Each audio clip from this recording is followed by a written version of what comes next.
Nuevo foco de tensión entre Rusia y Ucrania. Unos ataques nocturnos con drones también en esta península del sur de Ucrania toman hoy protagonismo. Esta vez ambos países vuelven a acusarse mutuamente y siguen tirando de retórica para dar cuenta de los movimientos de sus fuerzas armadas durante estas últimas horas. Es el Ministerio de Defensa de Rusia el que ha comentado a través de un comunicado que 28 drones pilotados por fuerzas ucranianas han intentado atacar instalaciones en Crimea en lo que sería uno de los ataques con este tipo de vehículos no tripulados más intensos contra el territorio de Crimea desde que comenzó la guerra.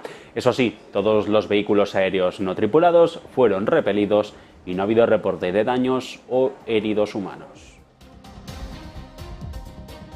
Y entre tanto, Estados Unidos debe ejercer un juicio estratégico sensato y sobre China. Es lo que ha dicho el ministro de Defensa del gigante asiático tras reunirse hace apenas unos instantes con el veterano diplomático estadounidense Henry Kissinger.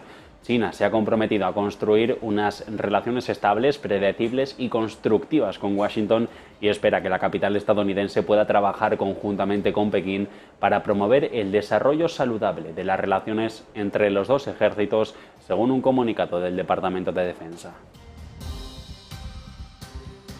Y ojo a esto, récord histórico de ex-Brexiters que se arrepienten ahora de haberse ido de la Unión Europea. Una encuesta señala que el 57% de los británicos dicen ahora que salir del bloque comunitario fue todo un error, aunque el 32% sigue pensando que fue la decisión correcta. Lo señala una encuesta de YouGov que también revela que el 55% de los encuestados dicen que votarían ahora de ir a las urnas por permanecer dentro de la Unión, frente al un 31% que se quedaría fuera si el referéndum se realizara nuevamente y se volviera a dar la palabra a los británicos. Según esta entidad de encuestas, los resultados suponen un cambio moderado respecto a enero del 21, cuando el 49% votó a favor de la reincorporación y el 37% por la permanencia. Ojo también hoy a las advertencias que se lanzan ahora, porque es desde el propio Consejo de Gobierno del Banco Central Europeo donde dicen que podrían estar equivocados con sus previsiones sobre la inflación y que en realidad va a bajar más rápido de lo que estiman. Es lo que ha dicho el todavía gobernador del Banco de Italia, Ignacio Visco, quien, por cierto, va a dejar su cargo antes de final de año. Apunta el del país vecino que la subida de los tipos, la subida de los precios podría terminar por acelerar en su decrecimiento mucho más rápido de lo que se proyectó hará cosa de un mes, por una razón fundamental, que la caída de los costes de la energía continúa afectando a cada vez una gama más amplia de productos. Y así es Goldman Sachs quien revisa hoy a la baja las probabilidades de que haya una recesión en los Estados Unidos en los próximos 12 meses, en el próximo año, reduciendo la probabilidad del 25% al 20% gracias a una actividad económica positiva. El repunte en la confianza del consumidor y en la caída de los niveles de desempleo al 3,6%, si miramos a los números de junio, también se suman al optimismo de la entidad bancaria. Hay razones fundamentales sólidas, es lo que dice en su informe, para esperar que continúe la moderación en la subida de los precios al consumidor, es decir, en ese IPC, después de que la inflación subyacente del mes de junio, excluyendo los alimentos o la energía por su elevada volatilidad, aumentara al ritmo más lento desde febrero de 2021. El fondo noruego de pensiones Norges Bank sorprende al mercado después de haber superado por primera vez el 5% del capital en Repsol. En concreto, el fondo, que desde que emergió en 2020 en el accionariado de la energética, había llegado a alcanzar a sus numerosos movimientos, desde entonces hasta el 3,5% del capital, ha escalado ahora al 5,042 a precio de mercado, el porcentaje valorado en 850 millones de euros. Con este movimiento, los noruegos, que suelen ser inversores estables, se sitúan ya como segundo máximo accionista dentro de la energética de Josuyon y Maz.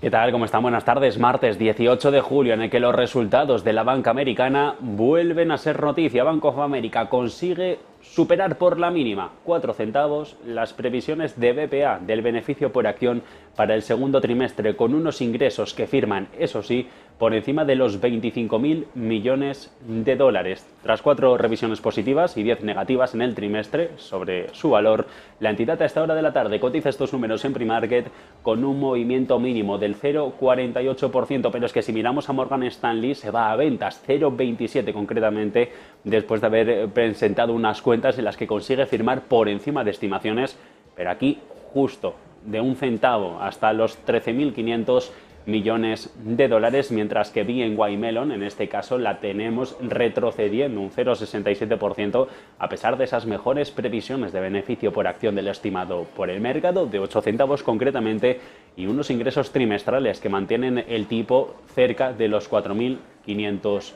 millones. Broche que se lleva para todas estas entidades PNC Financial, mirando ya a esas regionales a las que les toca presentar cuentas en los próximos días. PNC Financial a esta hora es la que no se toma bien el mercado sus cuentas, retrocede un 2,88% después de haber mejorado unos ingresos o haber tenido unos más de los esperados por el mercado, 7 centavos arriba en BPA, ingresos trimestrales de casi 5.300 millones de dólares. Y mientras lo que nos llega, lo llevábamos en sumario desde Rusia, es una crisis derivada del ataque sobre el puente de Crimea durante la jornada de ayer. Nuevo foco de tensión entre los países en guerra, ataques nocturnos con drones que también se unen al sur de Ucrania. Esta vez son ambos los países los que vuelven a acusarse mutuamente, siguen tirando de retórica para dar cuenta de los movimientos de sus fuerzas armadas durante estas últimas horas. De hecho, es el Ministerio de Defensa ruso el que ha comunicado a través que 28 drones pilotados por fuerzas ucranianas han intentado atacar instalaciones en Crimea, en lo que sería uno de los ataques con este tipo de vehículos no tripulados más intensos contra el territorio de la península desde que comenzara la guerra hace ya 16 meses. Eso sí, todos los vehículos aéreos no tripulados han sido repelidos y de momento no hay un reporte sobre daños o heridos humanos. Mientras tanto, desde Ucrania lo que dicen es que han derribado un total de 31 drones en las regiones sureñas de Odessa y una vecina, interceptando también misiles calibre lanzados desde el Mar Negro. Los ataques, y como hemos comentado, ojo porque llegan horas después de que el presidente de Rusia, Vladimir Putin, amenazara directamente con atacar a Ucrania en represalia por las explosiones que dañaron el puente ruso de 19 kilómetros que conecta la Federación con Crimea a través del estrecho de Kerch. El ataque más grave contra la carretera desde una explosión masiva que tuvo lugar a mediados del mes de octubre. Y entre tanto, también las tensiones se incrementan cuando desde Rusia ya han advertido que van a investigar el ataque sobre este puente de Crimea, asegurando que Ucrania es quien está detrás. Pero ojo a esto, la actualización es que han obtenido ayuda de los servicios secretos estadounidenses y del Reino Unido. Por su parte, los británicos han hablado y rechazan esta acusación del Kremlin sobre una posible participación de Londres en el ataque al puente. Un portavoz del Departamento Diplomático de Relaciones Exteriores sí que ha querido comentar que es una mera especulación sin fundamento y que no van a dignificarla haciendo más comentarios. Mientras tanto, es el Kremlin el que reconoce que ha atacado Odessa en represalia por el ataque contra el puente de Crimea. Dice que allí se estaban preparando varios ataques terroristas. Y es Rusia la que está utilizando ahora granos como munición, son las palabras del ministro de Agricultura polaco a Reuters comentando el colapso del acuerdo del grano de un año de antigüedad negociado por la ONU que permitía a Ucrania hasta ahora exportar granos a través del Mar Negro. El político europeo insta concretamente a la Unión a ayudar y a mejorar la logística de granos, ya que más cereales ucranianos van a comenzar a fluir a través de las fronteras después de las cosechas. Rusia reconoce haber atacado Odessa en represalia al ataque que, aseguran que fue Ucrania, ese ataque que se perpetró sobre el puente de Crimea. El gobierno de Rusia había dicho haber bombardeado instalaciones en el puerto de Odessa, donde se preparaban, dice, actos terroristas contra el país y que, se fabricaban, dice allí también, drones acuáticos como los dos utilizados por Ucrania en la víspera del ataque contra el puente de Crimea.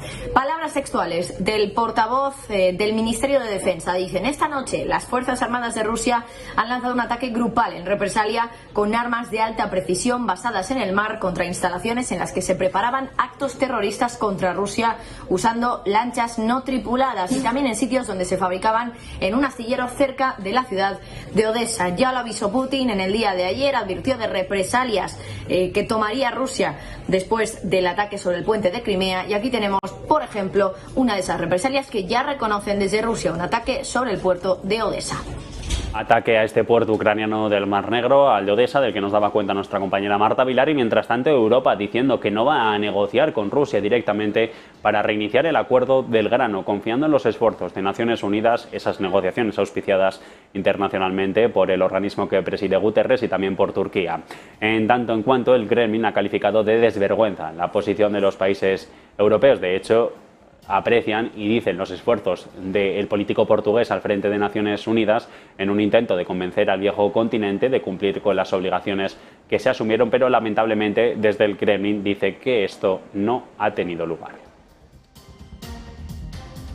Y ojo a esto, porque vamos a dar cuenta de la nueva ruta por la que Rusia trata de evadir las sanciones. Armenia, que no es un productor de automóviles al uso, está viviendo unas exportaciones sin precedentes de este pequeño país de Eurasia a Rusia. Se han disparado desde la invasión de Ucrania hace ahora más de un año. Y para que se hagan una idea, están las cifras.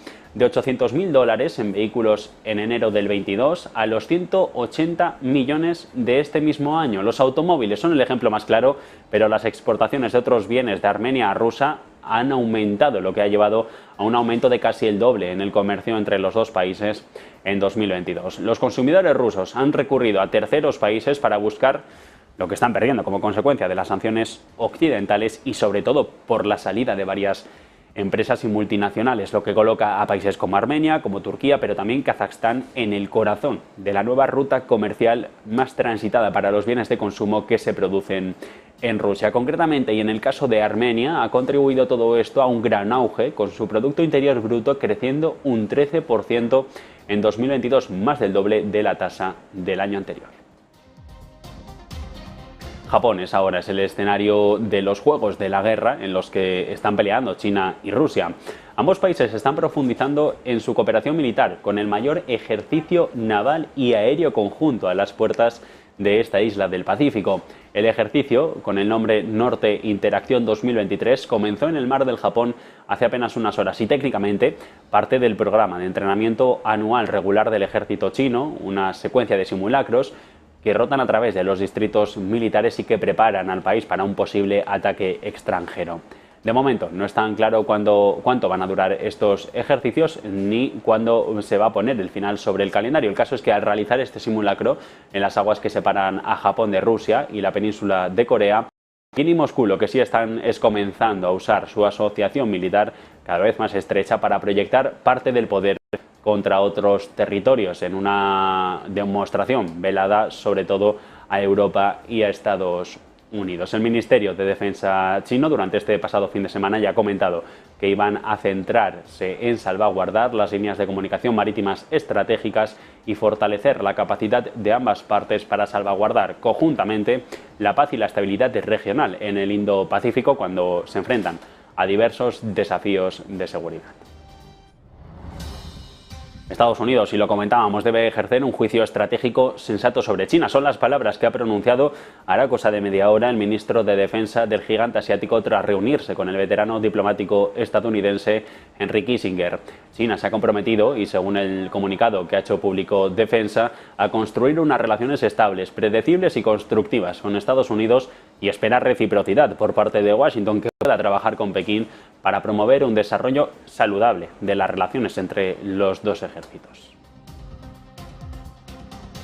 Y es también la Casa Blanca y empresas como Amazon, como Google o como Best Buy los que trabajan para hacer pública a lo largo del día de hoy una iniciativa que permitirá a los estadounidenses identificar los dispositivos menos vulnerables a los ciberataques. Un nuevo programa de certificación y etiquetado va a elevar el listón de seguridad en los dispositivos inteligentes, también incluso en los que están en todas las casas, en un frigorífico, en el microondas, en los televisores, en un sistema de climatización o en rastreadores de actividad física, en su mayoría dispositivos de muñeca. La iniciativa está diseñada para garantizar que las redes y el uso que se hace de ellas sean más seguros, porque dicen es muy importante para la seguridad económica y nacional, según la emisión que ha hecho un alto responsable del gobierno de Joe Biden.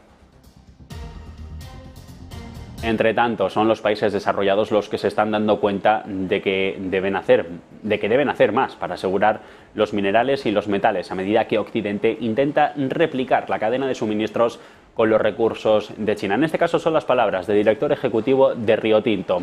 Jacob Stausholm ha comentado en las últimas horas que el gigante asiático está por delante de Occidente, al tener unas cadenas de suministros más integradas para muchos minerales, aunque ha detectado, eso sí, una actitud más positiva por parte de Europa o de Estados Unidos hacia la minería, con más conversaciones sobre cómo acelerar, sobre todo, el desarrollo del sector en este momento de transición energética.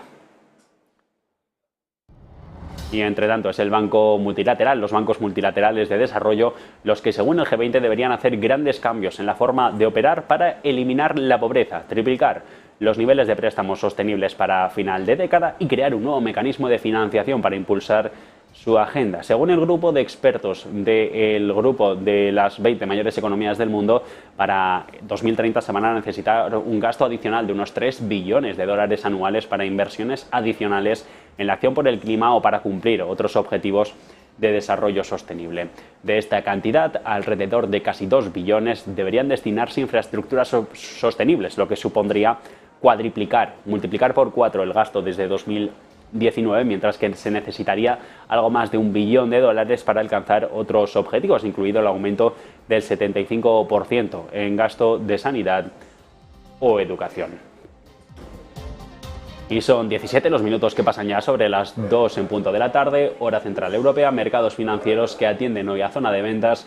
El IBEX retrocede un 0,44% y pierde ya los 9.400 puntos. Una breve pausa para publicidad y seguimos.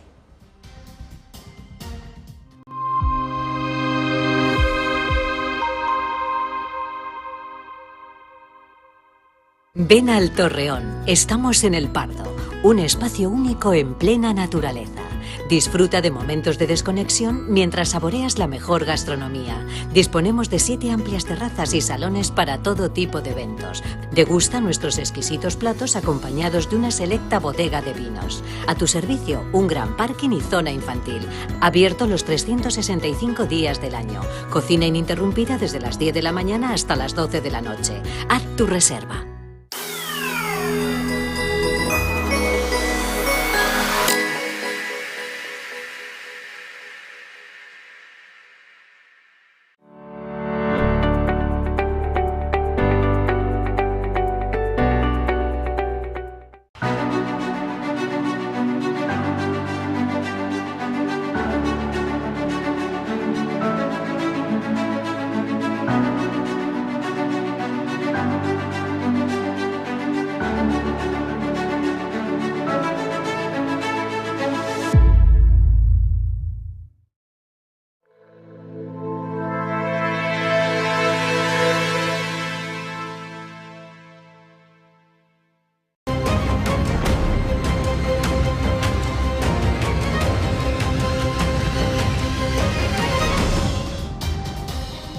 Los envíos de petróleo ruso caen a casi la cota de los 3 millones de barriles diarios. Estos son 780.000 barriles menos que en el último pico del semestre. Los envíos han sido de 270.000 barriles por debajo del nivel de febrero, el mes de referencia, cuando el gobierno ruso anunció un recorte de producción que entraría en vigor en marzo. Rusia comentó inicialmente que reduciría la producción de crudo en 500.000 barriles por día en represalia por las sanciones occidentales y los topes de precios de su petróleo impuestos después de la invasión de Ucrania. Pero posteriormente aumentaron los envíos al extranjero. La reducción que se ve ahora se produce después de que a última hora de la jornada de ayer el Kremlin comentara que iba a reducir las exportaciones en la misma cantidad en agosto tras un recorte unilateral anunciado por parte de Arabia Saudita.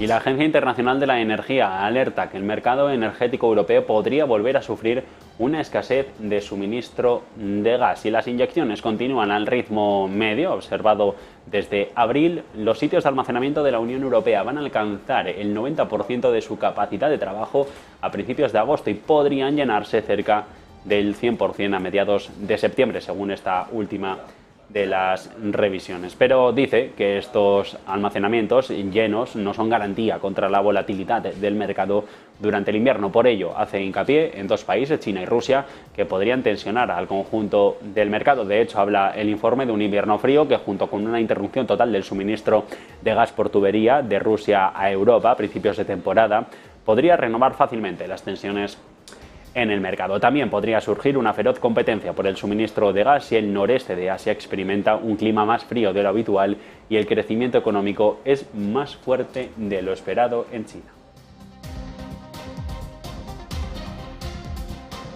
Y por su parte es la Agencia Europea para la Cooperación de los Reguladores Energéticos la que se reafirma en su desacuerdo con la excepción ibérica. Así, según la ACER, pocas medidas se han centrado específicamente en la transición energética, incluida la respuesta a la demanda o la integración del mercado.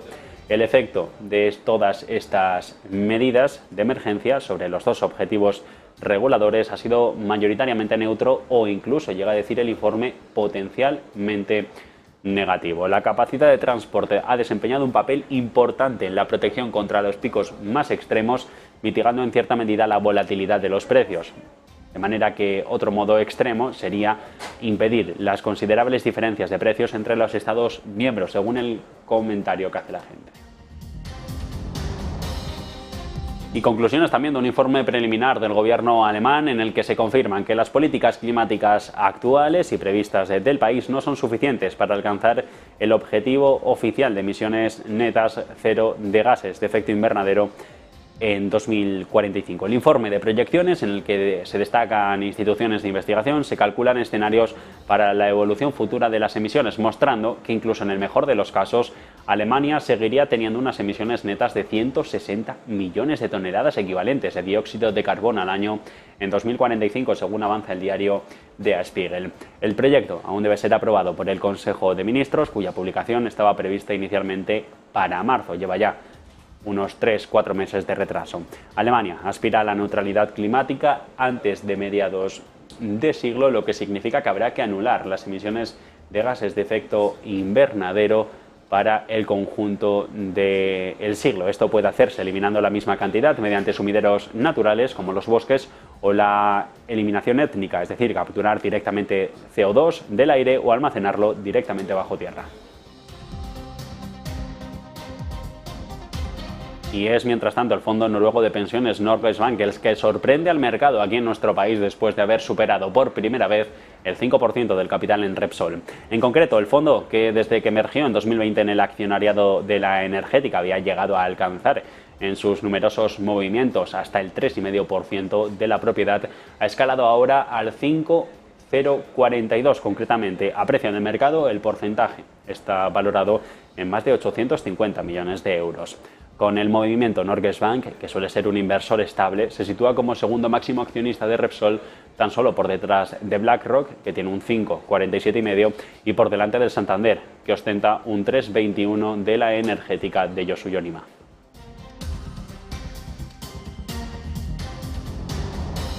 Sobre el mercado pesan ya las revisiones a la baja de Goldman Sachs de las probabilidades de que haya una recesión en los Estados Unidos en el próximo año, durante los próximos 12 meses, reduciendo la probabilidad al 20% desde el 25%. ¿Por qué? Por la actividad económica positiva, el repunte de la confianza del consumidor, la caída de los niveles de desempleo, de la tasa de paro al 3,6% en junio, se suma al optimismo de la americana. También, dicen en el informe, hay razones fundamentalmente sólidas para esperar que continúe la moderación de las subidas de precios al consumidor sobre el IPC, sobre la inflación, después de que la subyacente de junio, excluyendo alimentos frescos o la energía por la elevada volatilidad, aumentara al ritmo más lento desde febrero del 21. El Banco de Inversión, sin embargo, sí que espera cierta desaceleración en los siguientes trimestres como resultado de un crecimiento secuencialmente más lento del ingreso personal real disponible de los estadounidenses. La pregunta es, ¿aterrizaje suave o aterrizaje forzoso? Es la duda que envuelve a los inversores y al mercado respecto de la primera economía del mundo. Tras un primer semestre de 2023, el de este año marcado por la volatilidad o por el rápido endurecimiento monetario que ha llevado a cabo la Reserva Federal de Jerome Powell y que ha provocado el colapso de varias entidades bancarias, sobre todo las regionales, ha aumentado el temor ante la posibilidad de que el país caiga en recesión. Sin embargo, la moderación de la inflación o la resistencia del mercado laboral invitan todavía al optimismo. Cuenta VS Asset Management que en el segundo semestre del 23 el marco va a ser más consistente por la estabilidad que va a traer el camino hacia un aterrizaje suave de la economía estadounidense, y es lo que dicen, se está ampliando y va a seguir con esta tendencia durante los próximos meses. Y así las advertencias desde donde llegan es desde el propio Consejo de Gobierno del Banco Central Europeo, y atención a esto que dice el todavía gobernador del Banco de Italia, Ignazio Visco, apunta que todavía y dentro del BCE podrían estar equivocados con sus previsiones sobre la inflación y que en realidad va a bajar más rápido de lo que se estimaba. Lo ha dicho el italiano, el político economista del país vecino, que va a dejar su cargo antes de final de año, apuntando a esta hora de la tarde que la subida de los precios podría terminar por acelerar en su decrecimiento mucho más rápido de lo que proyectó hará cosa de un mes durante la última reunión, por una razón fundamental, que la caída de los costes de la energía continúa afectando a cada vez una gama más amplia de productos sobre la cesta de la compra. Si bien las medidas de inflación que eliminan los artículos volátiles, dice Visco, son obstinadas, se espera que los precios más bajos en materias primas, sobre todo por ejemplo el gas natural, tengan un impacto creciente. Visco cree que como los precios de la energía han bajado de manera sustancial, también esto se va a reflejar en una subyacente que vaya antes de finales de año hacia la baja. En la proyección del banco, del BCE, es que para finales del 25 se consiga ese objetivo del 2% del PIB. La impresión personal es que podría ser más rápido. De hecho, una impresión que coincide con la del comisario de Economía, Paolo Gentiloni, que decía ayer mismo que podría ser a lo largo de 2024. El caso es que si miramos a mercado energético, aquí en Europa tenemos la referencia, el todavía TTF del gas natural, que cotiza en Países Bajos, más o menos manteniendo su tendencia actual en los 25,10. La pérdida a día de hoy y a esta hora de la tarde es superior a los 3 puntos porcentuales. Y mirando hacia otros derroteros, es la secretaria del Tesoro, Janet Yellen, la que sigue poniendo el foco en China. Estados Unidos sigue inmersa en esa política frentista con Pekín. Es la responsable de las cuentas de la primera economía del mundo, Yellen, la que ha comentado que las restricciones que está elaborando la administración de Joe Biden sobre las inversiones en el extranjero no van a dañar significativamente ni a China ni a su capacidad para atraer inversores estadounidenses. Recordemos que Pekín este mismo viernes celebra una conferencia con inversores extranjeros para dar cuenta de la fortaleza del dragón dormido. Las restricciones, en todo caso, de las que habla Yellen serían específicas y específicamente específicas, son las palabras que ha empleado la propia política. Se van a centrar solo en algunos sectores, en particular habla la secretaria del Tesoro de semiconductores, de computación cuántica o de inteligencia artificial, asuntos en los que China toma la delantera y se va a otros derroteros. De hecho, va a colaborar en cuanto a este tipo de tecnología, la cuántica, por ejemplo, con Rusia. Yellen lo que dice es que no habría controles amplios que afectarían ampliamente a la inversión estadounidense en China, o en su opinión tendrían un impacto fundamental al afectar al clima de inversión para el gigante asiático. Y tras el dato oficial de ayer, JP Morgan, Morgan Stanley, Citigroup ya son el tridente bancario que quiere recortar sus proyecciones de crecimiento económico este año al 5% para China. Fitch ha dejado hoy la revisión por debajo de este objetivo de los 5 puntos porcentuales. En cualquier caso, se pone en riesgo el parámetro oficial de crecimiento que esperaba el gobierno de Pekín para todo este año. Concretamente, han sido los economistas de Citi los que han rebajado del 5,5 al 5 sus expectativas anuales. Avisan de que la situación dentro del gigante asiático está directamente en riesgo, aunque eso sí, hablan de un apoyo político más realista, esos programas quirúrgicos de inyección de capital que va a poner en marcha el gobierno, o que se prevé que ponga en marcha el gobierno de Xi Jinping en los próximos meses. JP Morgan, por su parte, esto anterior lo decía Citi, JP Morgan recorta su pronóstico al 5% y también desde el 5,5, mientras que Morgan Stanley es la que más ajusta la estimación a los 5 puntos, pero desde el 5,7.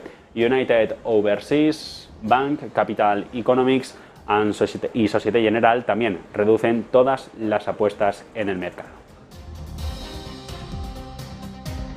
Y mientras tanto vuelve a aumentar, y si miramos a nuestro país, a España, la deuda de las administraciones públicas. Datos del Banco de España que acaban de publicar, que se han publicado esta mañana y que dan cuenta de un incremento de más del 7% si miramos a los números de hace ahora un año, lo que eleva el montante total hasta los casi 1.600 billones con B de euros. Las comunidades autónomas siguen engrosando la bolsa de deuda hasta los 325.000 millones y solo durante el quinto mes del ejercicio, en el que dan cuenta de una subida de casi 4 puntos con respecto a los números del 22. Los ayuntamientos, entre tanto, sitúan lo que deben a los acreedores en los 24.000 millones, lo que es algo menos, un 2,6% más que en el saldo que se registraba en mayo del año pasado. Por otro lado, la consolidación del conjunto de las administraciones públicas, es decir, la deuda en poder de los diferentes subsectores que componen a todo el sector, sube también un 7,9% hasta los 327.000 euros. Y en Reino Unido hay récord histórico, se da la vuelta a la encuesta pública y hay récord histórico de ex-Brexiters que ahora se arrepienten de haber salido de la Unión Europea. Una encuesta señala que el 57% de los británicos dicen ahora que abandonar al bloque comunitario fue un error, aunque el 32%, eso sí, sigue pensando que fue una decisión correcta, y esto con la economía como la tienen los británicos. Lo señala una encuesta de YouGov, que también revela que el 55% de los encuestados dicen que votaría por permanecer en la Unión Europea frente al 31% que se quedaría fuera si el referéndum se realizara nuevamente a día de hoy, a 18 de julio. Los resultados suponen, eso sí, y según el comunicado, un cambio moderado en cuanto a enero de 2021, cuando el 49% votó a favor de la reincorporación y el 37%.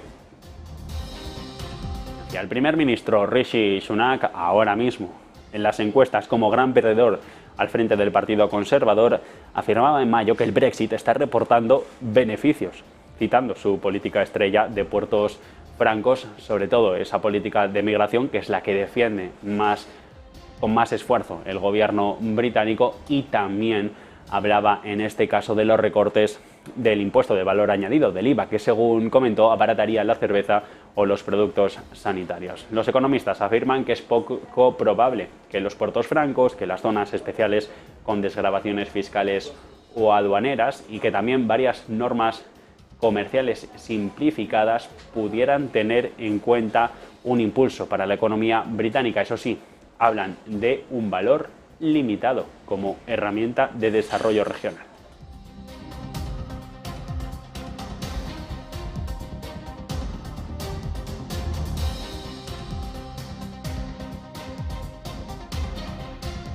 Y mientras tanto, a esta hora de la tarde, los futuros para Wall Street mantienen las ventas por segunda jornada consecutiva, eso sí, muy tímidas. Las pérdidas estarían en el entorno, según futuros, de las 9 centésimas porcentuales para el S&P. Mantendría el tipo sobre los 4.518 puntos, con referencias macro que se han conocido a lo largo de la jornada de hoy y la que acabamos de ver hace apenas 3 minutos se ha hecho pública. Ventas minoristas que Javier del Valle rebotan por debajo de lo que esperaba el consenso de mercado, 2 décimas. ¿Qué tal? Muy buenas tardes.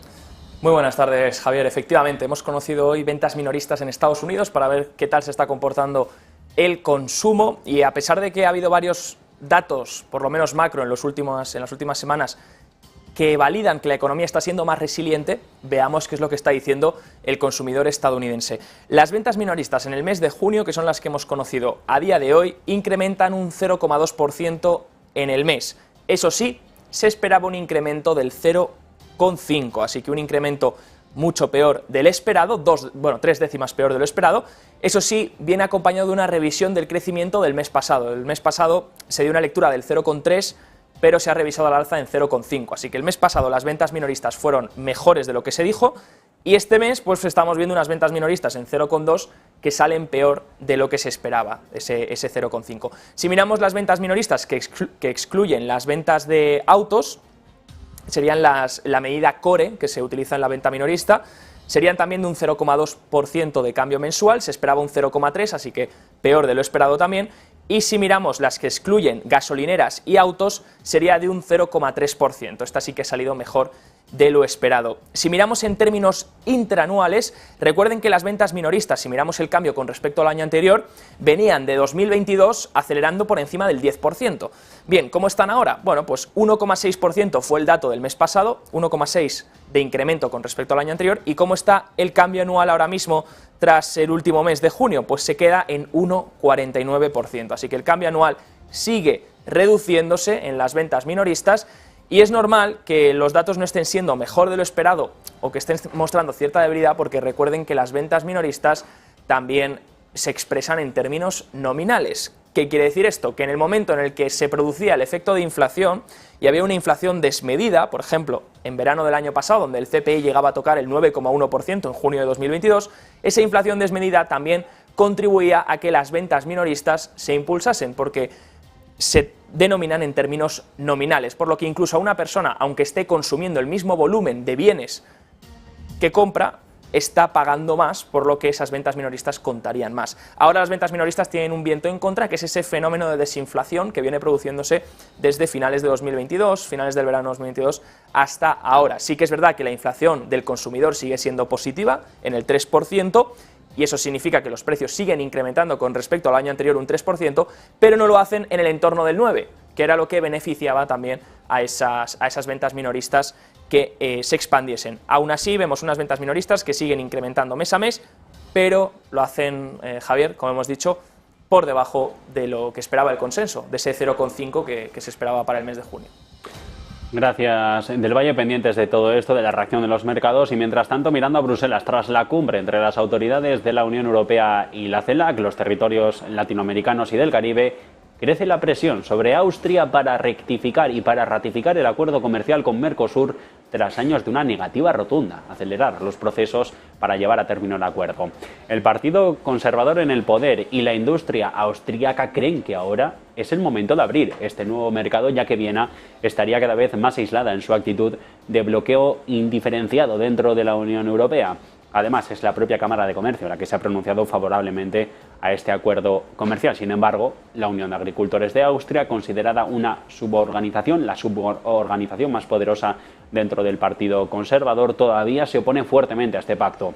La Unión y los países del Mercosur habían llegado ya a un acuerdo político sobre esto en 2019, con solo la ratificación pendiente de ambas partes, lo que significa el punto de inicio para realizar cambios importantes en el acuerdo de esta etapa planteada y que plantea desafíos por razones formales.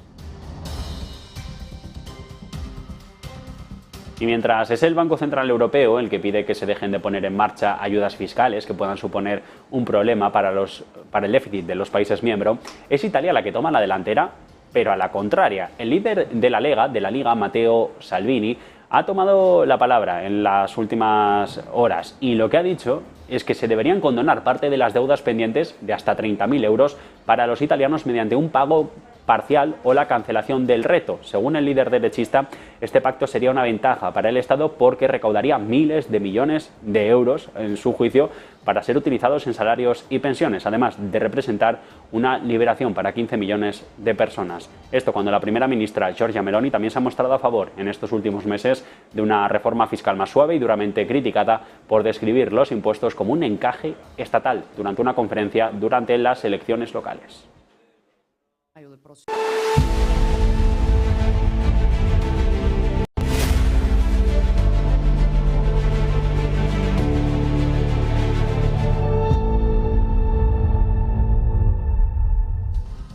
Bueno, Correos a lo largo de este martes va a poner a disposición de los electores el 100% de las documentaciones electorales remitidas a las personas que solicitaron el voto por correo para las generales del 23 de julio. La empresa pública ha informado que ayer lunes, desde las 7 de la tarde hasta el cierre de las oficinas a las 10, se recogieron más de 50.000 documentaciones electorales, de las que estaban avisadas en las oficinas pendientes todavía de poder emitir el voto para estas generales, un voto por correo que, y cuidado a esto, finaliza para todos el jueves, este jueves 20 de julio, en cualquier oficina de correos. Y las más de 50 empresas que sufrieron la retirada retroactiva de las primas ofrecidas a las energías renovables han llevado a España ante los tribunales con ánimo de recibir algún tipo de compensación por estas energías renovables y por lo que han considerado un atropello. Aunque ya se han emitido más de 20 fallos que condenan a nuestro país por abonar indemnizaciones, decenas de procedimientos encadenados a lograr el embargo de bienes se están poniendo en marcha en el extranjero. En Gran Bretaña se ha anunciado la intervención cautelar de edificios institucionales y cuentas bancarias, mientras que en Austria se da por sentada la futura confiscación de una filial de Navantia. Pronto se pueden dar situaciones similares en Suiza o en Estados Unidos. De esta manera, Fitch y Moody's podrían penalizar a la deuda española en las próximas revisiones por los impagos de las renovables. En bloque electoral, entrevista en expansión del presidente del Partido Popular, Alberto Núñez Feijóo, quien pretende, dice con una política ortodoxa y seguridad jurídica, convertir a España en uno de los países más atractivos para la inversión, capaz de crear empleo de calidad y alcanzar al final de la próxima legislatura los 22 millones de afiliados a la Seguridad Social. El candidato popular quiere que los españoles recuperen el poder adquisitivo que han perdido todos estos años. Aboga el conservador por una política de vivienda pública y clara, después de criticar la actual, diciendo que el Ejecutivo de coalición del Partido Socialista con Unidas Podemos en las elecciones municipales empezó a prometer, pero que hasta ahora no ha conseguido nada. El problema, a juicio de Feijóo, es que Sánchez lleva 5 años en el poder y que no puede inventarse una política de vivienda cuando solo le queda un trimestre en la Moncloa. Entre tanto, el portavoz de Vox en el Congreso de los Diputados, Iván Espinosa de los Monteros, ha pedido hace unas horas, en este caso, y ojo, a los murcianos, votar en masa al partido de Santiago Abascal en las elecciones del domingo. Asegura en esta región, donde su partido ganó las elecciones en el 19, que tienen los electores un voto especialmente potente y con una doble utilidad, porque servirá, además de para formar un gobierno en Madrid, para lanzar un mensaje al Partido Popular de que en su comunidad también se quiere un cambio real. Reiterar que si el sanchismo ha sido tan malo para España, no entendemos la insistencia del Partido Popular y del señor Feijóo en seguir ofreciendo un pacto al señor Sánchez. Y volvemos a invitar desde aquí al señor Feijóo a que retire ese ofrecimiento al sanchismo. No se puede combatir el sanchismo ofreciendo pactos al sanchismo. Creo que esto es de sentido común. Y aquí en Murcia, donde el partido Vox ha ganado las elecciones generales en el año 2019, en este caso el domingo los murcianos tienen un voto que es especialmente potente. Es un voto que tiene una doble utilidad. Por supuesto, es el voto para llevar a nuestros diputados al Congreso de los Diputados en Madrid, para formar un gobierno de sentido común, pero es también un mensaje de que los murcianos quieren y desean un cambio real. Y luego es el presidente del Gobierno y candidato por el Partido Socialista, Pedro Sánchez, el que se ha hecho eco este lunes del giro del discurso del Partido Popular en cuanto a las pensiones, a la revalorización del IPC durante la legislatura. A ver, yo he escuchado hoy al señor Feijóo hablar de que han revalorizado las pensiones. Incluso que ellos han votado a favor de la revalorización de las pensiones. Pero si es que este señor Feijóo no le dice la verdad ni al médico. A ver,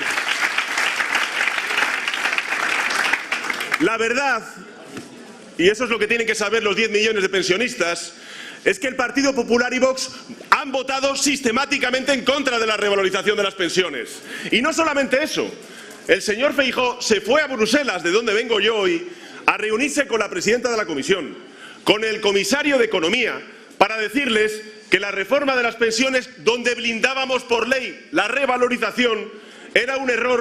Entre tanto, Ione Belarra, la ministra de Derechos Sociales, reivindica por su parte el legado de Irene Montero, la de igualdad frente a Yolanda Díaz, y cierra filas con Sumar. Dice que es el voto seguro. La líder de Podemos ha sugerido que los votos que vayan a los socialistas el 23 de julio pueden acabar facilitando la investidura del candidato popular Alberto Núñez Feijóo. Creo que es importante decirle a la gente que está dudando si votar Sumar o si votar al Partido Socialista que el único voto seguro para frenar a las derechas y para seguir avanzando en derechos es el voto a Sumar. Que si Sumar no está fuerte, que si Sumar no tiene el respaldo mayoritario, no va a haber gobierno de coalición que apoyar por parte de las fuerzas nacionalistas e independentistas. La única posibilidad de que tengan algo que apoyar es que nuestro espacio esté fuerte y se pueda revalidar el gobierno de coalición. Bueno, gane quien gane, daremos cuenta en esta misma casa, en Negocios Televisión, especial electoral este próximo 23 de julio, el domingo, a partir de las 8 de la tarde. José Antonio Bizner y José de la Morena se ponen al frente de un especial informativo dando cuenta de esta cita electoral con las urnas.